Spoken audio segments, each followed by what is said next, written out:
రంగారెడ్డి జిల్లా ఇబ్రహీంపట్నం సాగర్ రహదారిపైన బీఆర్ఎస్వి నాయకులు ఆందోళన చేపట్టారు. ఇక ఉద్యోగ నోటిఫికేషన్ చేయకుండానే జాబ్ క్యాలెండర్ను రిలీజ్ చేయటం, అసెంబ్లీలో దానం నాగేందర్ మాట్లాడిన తీరును వ్యతిరేకంగా నిరసన తెలిపారు.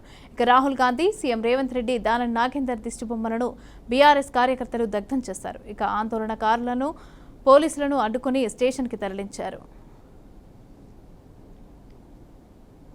జాబ్ క్యాలెండర్ లో నోటిఫికేషన్ ఇవ్వకముందే డేట్లు ప్రకటించడం ఎంతవరకు సమాజమని మేమందరం బీఆర్ఎస్వి తరఫున అడుగుతున్నాము. అదేవిధంగా మీకు చిత్తశుద్ధి ఉంటే, ఇదే కాంగ్రెస్ గవర్నమెంట్కి చిత్తశుద్ధి ఉంటే ఫస్ట్ నోటిఫికేషన్ ఇచ్చి తర్వాత నోటిఫికేషన్ ఇచ్చినాక తర్వాత డేట్లని ప్రకటించాలని మా డిమాండ్. అదేవిధంగా నిన్న జరిగినటువంటి అసెంబ్లీలో దానం నాగేందర్ అన్నట్టయినా హైదరాబాద్ లో తిరగనియ్యా అది ఇది అనడం ఎంతవరకు కరెక్ట్? రేవంత్ రెడ్డి గారు జాబ్ క్యాలెండర్ రిలీజ్ చేసిరు. మరి వారు చేసినటువంటి ఆ జాబ్ క్యాలెండర్ నిరుద్యోగులకు పూర్తిగా వాళ్ళకి నమ్మకం లేకుండా పోయింది.